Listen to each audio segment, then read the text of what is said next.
નમસ્કાર ભાવિ શિક્ષક મિત્રો, આજે આપણે વાત કરવાના છીએ રાષ્ટ્રીય શિક્ષણ નીતિ 2020 એટલે કે NEP 2020 વિશે, જે 21મી સદીમાં નવા ભારતનો પાયો છે, જે ભારતના ભવિષ્યનું નિર્માણ કરશે. તો ચાલો આપણે એની ટૂંકમાં પરિચય જોઈએ. નવો દ્રષ્ટિકોણ શું વિચારવું થી હવે કેવી રીતે વિચારવું તરફનો આપણો પ્રયાણ છે. અત્યાર સુધીની જે શિક્ષણ પદ્ધતિમાં બાળક શું વિચારે છે તે અગત્યનું હતું, જ્યારે આ શિક્ષણ નીતિમાં બાળક કેવી રીતે વિચારે તેને મહત્વ આપવામાં આવ્યું છે. એટલે કે બાળકમાં 3 મૂળભૂત વસ્તુઓનો વિકાસ કરવામાં આવ્યો છે. એક છે જિજ્ઞાસા અથવા તો સર્જનાત્મકતા, એને મૂળ સાથેનું જોડાણ અને બાળકનો સર્વાંગી વિકાસ. એટલે કે જિજ્ઞાસામાં વાત કરીએ તો બાળકને ચીલાચાલુ પ્રથાને બદલે શોધ અને અવલોકન આધારિત પદ્ધતિઓનો આમાં ઉપયોગ કરવામાં આવ્યો છે. મૂળ સાથે જોડાણની વાત કરીએ તો બાળક એનો પાયો એટલે કે એનો મૂળ, જેમ કે વિશ્વ નાગરિક બનવાની સાથે સાથે ભવિષ્યમાં ભારતીય મૂળિયા સંસ્કૃતિ અને મૂલ્યો સાથે અતૂટ જોડાણ થાય તેવી પણ આ શિક્ષણ પદ્ધતિમાં ઉચ્ચારણો કરવામાં આવ્યા છે. અને ત્રીજું છે સર્વાંગી વિકાસ થાય.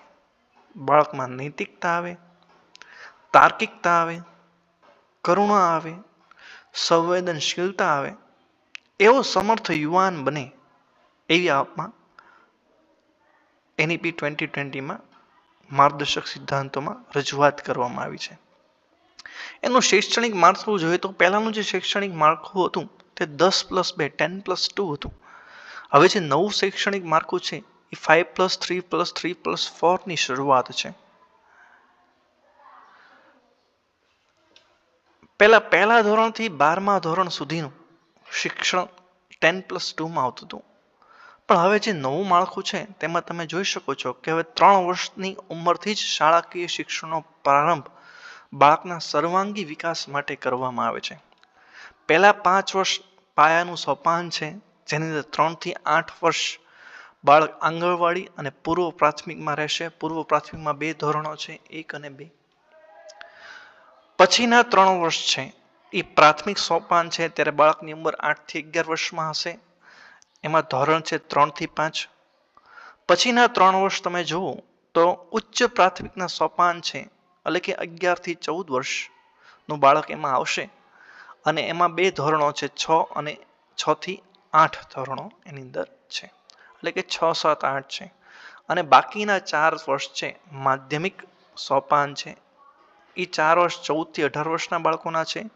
એમાં ધોરણ 9 થી 12 સુધીના બાળકો આની અંદર સંકળાયેલા હશે. ત્યારબાદ આપણે વાત કરીએ તો તબક્કો પહેલો જે છે, એટલે કે બાળકોનો જે પ્રથમ તબક્કો છે, પહેલા 5 વર્ષ છે, એમાં આપણે જાણીએ છીએ કે બાળકનો આ પ્રથમ 5 વર્ષનો જે શિક્ષણનો તબક્કો છે, બાળમંદિરથી લઈને બીજા ધોરણ સુધીનો આ તબક્કો છે, એમાં બાળકના મગજનો 85% વિકાસ થઈ જાય છે. એટલે આ વયજૂથ છે ખૂબ જ ઇમ્પોર્ટન્ટ વયજૂથ છે. એમાં શિક્ષણની પદ્ધતિ જોઈએ તો બહુસ્તરીય, રમતગમત, પ્રવૃત્તિ આધારિત આનંદપ્રદ અને શિક્ષણ આપવાનું છે. 2030 સુધીમાં દેશના દરેક બાળકને ગુણવત્તાયુક્ત પ્રારંભિક બાળ સંભાળ અને શિક્ષણ, એટલે કે early child care and education ECCE મુજબ એને શિક્ષણ આપવાનું છે. શિક્ષક સજ્જતા આંગણવાડી કાર્યકર્તાઓ માટે NCERT દ્વારા 6 મહિના 1 વર્ષનો વિશિષ્ટ તાલીમ કોર્સ પણ આમાં કરાવવાનો આવશે. શિક્ષણ વ્યવસ્થાની સર્વોચ્ચ પ્રાથમિકતા મિશન FLN. આપણે જોયું કે અત્યારે શું મોટી પોઝિશન છે કે વર્તમાનમાં આ દેશમાં 5 કરોડથી વધુ બાળકો મૂળભૂત સાક્ષરતા અને સંખ્યા જ્ઞાન ધરાવતા નથી, એટલે કે બાળકને વાંચતા પણ નથી આવડતું, સંખ્યા જ્ઞાન ન ઓળખે. તો આવા બાળકો માટે આપણું શું લક્ષ્યાંક હોઈ શકે? તો કે પ્રાથમિક શાળાના સાર્વત્રિક મૂળભૂત સાક્ષરતા અને સંખ્યા જ્ઞાન એટલે કે ધોરણ 3 સુધીના દરેક બાળક માટે એ વાંચી પણ શકે અને લખી પણ શકે એ ખૂબ જ જરૂરી છે. આની માટે એક મિશન મોડ વ્યવસ્થા છે. નેશનલ મિશન માનવ સંસાધન વિકાસ મંત્રાલય દ્વારા તાત્કાલિક ધોરણે national mission on foundational literacy and ન્યુમરેસીની સ્થાપના કરવામાં આવી છે. આ વધુ સજ્જડ થાય, વધુ સારી રીતે થાય એની માટે શિક્ષક વિદ્યાર્થીઓનો ગુણોત્તર હવે દરેક શાળામાં 30:1 અને જે વંચિત શાળાઓ છે, વંચિત વિસ્તારો છે એની અંદર 25:1 નો ગુણોત્તર છે. આ ઉપરાંત બાળકો સહપાઠીઓ દ્વારા સ્થાનિક સમુદાયો દ્વારા પણ એફએલના કાર્યક્રમો થાય એની માટે પિયર ટ્યુરિંગ ની પણ વ્યવસ્થા કરવામાં આવી. આ ઉપરાંત દીક્ષા પ્લેટફોર્મની શરૂઆત કરવામાં આવી છે. દીક્ષાનું ફૂલ ફોર્મ છે digital infrastructure of knowledge sharing, જે રાષ્ટ્રીય જ્ઞાન ભંડાર તરીકે ડિજિટલ પ્લેટફોર્મ પર ઉચ્ચ ગુણવત્તાવાળા સંસાધનો ઉપલબ્ધ કરવામાં આવ્યા છે. આગળ જઈએ તો તબક્કો બીજો છે પ્રાથમિક સોપાન, એટલે કે ધોરણ 3 થી 5ના બાળકો માટે, જે 8 થી 11 વર્ષનું જૂથ છે તેની માટે. તેની અંદર રમતગમત અને ઔપચારિક શિક્ષણનો પરિચય કરવામાં આવ્યો છે. હળવા વિષય વસ્તુવાળા પાઠ્યપુસ્તકો અને શોધ આધારિત અધ્યયનનો ઉપયોગ કરવામાં આવ્યો છે. માતૃભાષાનું ખૂબ જ મહત્વ આપ્યું છે. ઓછામાં ઓછા ધોરણ 5 સુધીનું શિક્ષણ માધ્યમ ઘરની ભાષા એટલે કે માતૃભાષામાં આપવાની વ્યવસ્થા કરવામાં આવી છે. ભાષાકીય સમજ માટે બહુભાષી વિદ્યાર્થીઓ અમૂર્ત ખ્યાલો પોતાની માતૃભાષામાં વધુ ઝડપથી ગ્રહણ કરે તેવું પણ શિક્ષણ આ એનઈપી 2020માં આપવામાં આવશે. જ્યાં સુધી શક્ય હોય ત્યાં સુધી બાળકોને તેની માતૃભાષામાં જ ભણાવવાની સહમતિ આપવામાં આવી છે. આનાથી બાળકોને સમજણનો પાયો વધુ મજબૂત થશે. આગળ જોઈએ તો તબક્કો 3 છે ઉચ્ચ પ્રાથમિક સોપાન, પ્રાયોગિક જ્ઞાન અને શ્રમનું ગૌરવ આની અંદર ભણવામાં આવ્યું છે. શૈક્ષણિક વિકાસ જોઈએ તો વય જૂથ આનું છે 11 થી 14 વર્ષ એટલે કે ધોરણ 6 થી 8નું વર્ષ. વિષયનો વાત કરીએ તો વિજ્ઞાન, ગણિત, કલા, સામાજિક વિજ્ઞાનમાં અમૂર્ત ખ્યાલોનું ઊંડાણપૂર્વક ચર્ચામાં કરવામાં આવશે.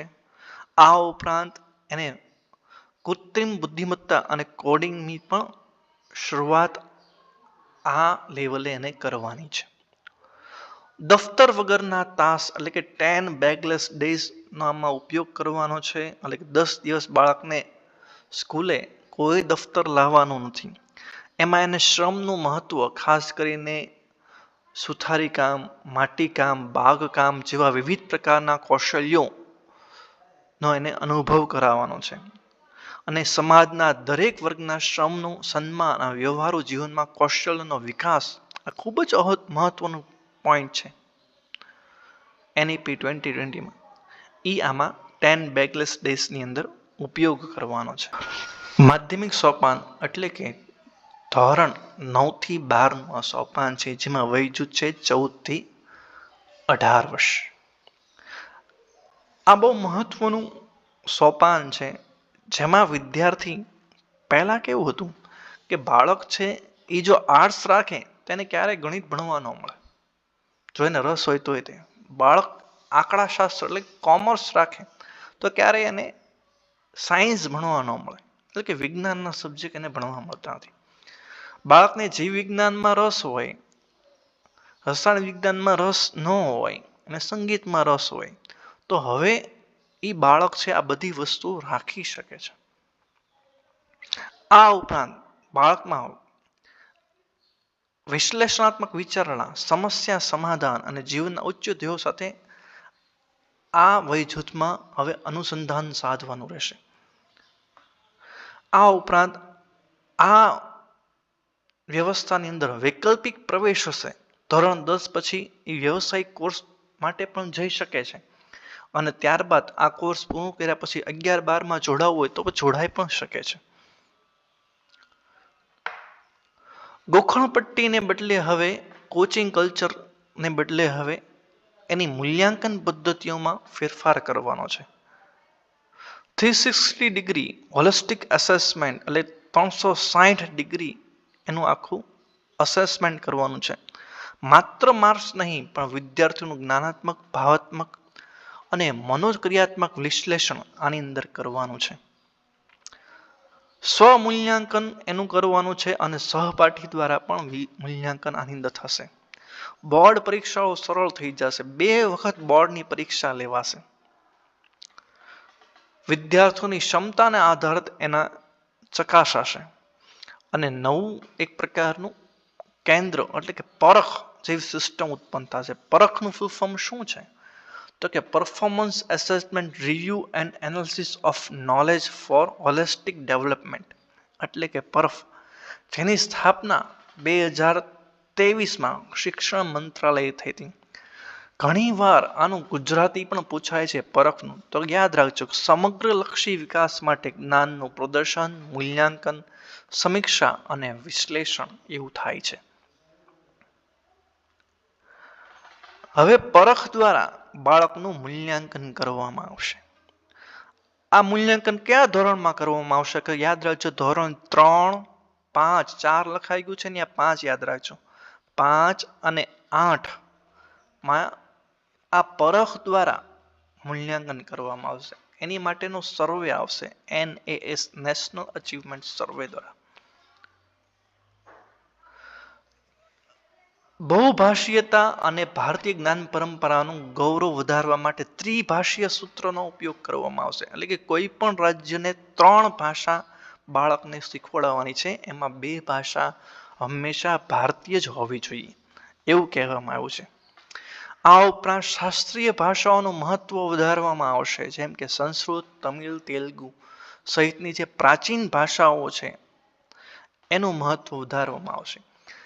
આ ઉપરાંત ભારતીય જ્ઞાન પ્રણાલી જેમ કે ગણિત, ખગોળશાસ્ત્ર, યોગ, ઔષધિ અને સ્થાપત્યના પ્રાચીન ભારતનું યોગદાન અભ્યાસક્રમમાં સામેલ કરવામાં આવશે.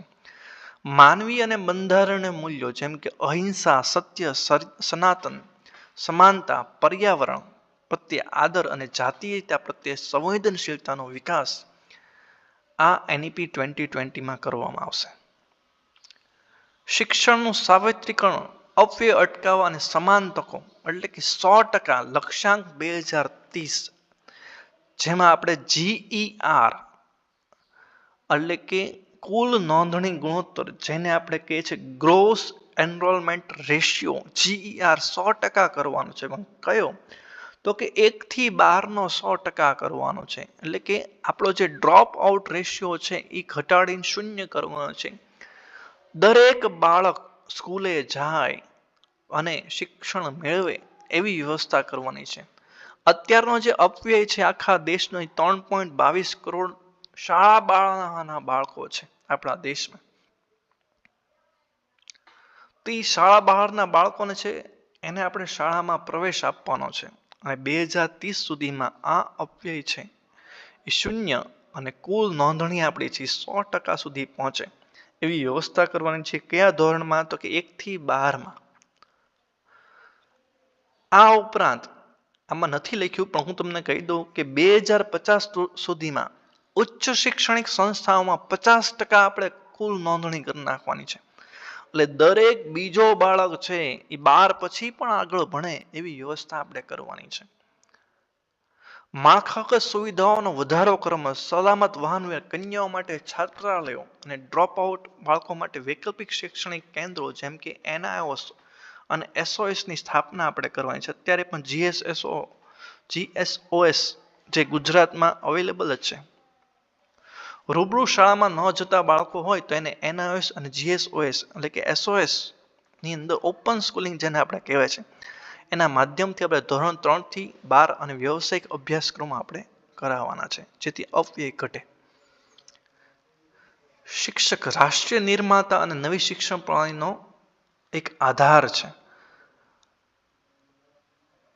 હવે શિક્ષણમાં શું આપણે ફેરફાર કરવાનો છે અને એની માટે કેવા પ્રકારના શિક્ષકો આપણે તૈયાર કરવાના છે? તો કે નવી લાયકાત પ્રમાણેના શિક્ષકો આવશે. 4 વર્ષીય સંકલિત B.Ed પદવી હશે. શ્રેષ્ઠ તેજસ્વી વિદ્યાર્થીઓને શિક્ષણ વ્યવસાયમાં આકર્ષવા માટે એવી વ્યવસ્થા કરવાની છે કે જે પહેલો નંબર આવે 12 સાયન્સમાં, 12 કોમર્સમાં, 12 આર્ટ્સમાં, જે હવે નવી પદ્ધતિમાં એ આખું ચેન્જ થઈ જવાનું છે. પણ હવે બધા શું કરતા પહેલા કે 80-90% ઉપર તો ડોક્ટરમાં જ જતા, પણ હવે સરકારની નીતિ બદલાણી છે. જે સૌથી શ્રેષ્ઠ છે એને શિક્ષક બનાવવાની વિચારણા છે સરકારની, ડોક્ટર કે એન્જિનિયર નહીં. બદલીઓ પર અંકુશ આવશે. રેન્ડમ ટ્રાન્સફરની પ્રથા બંધ. શિક્ષક અને સ્થાનિક સમાજ વચ્ચે પારિવારિક સંબંધો મજબૂત કરવા માટે રેન્ડમ ટ્રાન્સફર નહીં. ગ્રામીણ સશક્તિકરણ એટલે ગ્રામ્ય વિસ્તારમાં ભણવા માટે અગ્રતાક્રમ આધારિત શિષ્યવૃત્તિ આપવામાં આવશે. આ ઉપરાંત જે શિક્ષકો ગ્રામ્ય લેવલે ભણાવવા જાય છે એને પણ એના નિવાસી ભથ્થાઓમાં વધારો કરવામાં આવશે.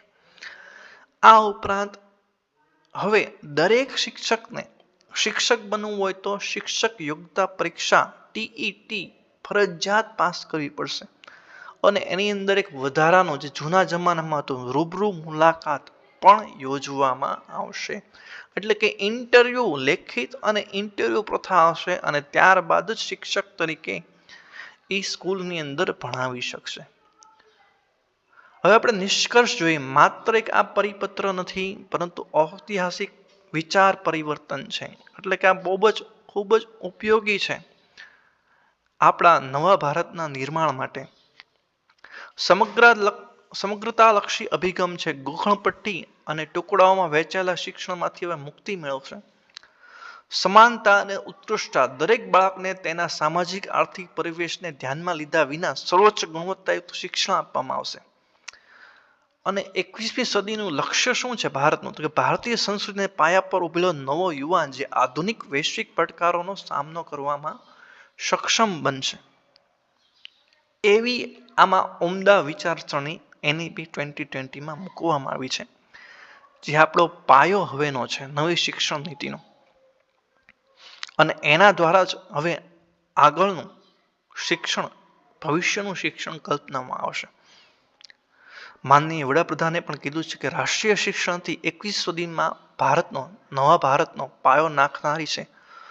સંપૂર્ણ વિવાદોથી મુક્ત વિશ્વાસપૂર્ણ સપનાને સાર્થક કરનારી અને સંકલ્પને શક્તિ આપવાવાળી આ નવી શિક્ષણ નીતિ આપણી સામે આવી છે. જો તમને અમારો વિડીયો ગમે તો ચેનલને લાઇક અને સબસ્ક્રાઇબ જરૂર કરજો. અને તમારા જે બીજા ભાવિ શિક્ષક મિત્રો છે જે ટાટની તૈયારી કરે છે એને પણ જરૂર ને જરૂર મોકલજો.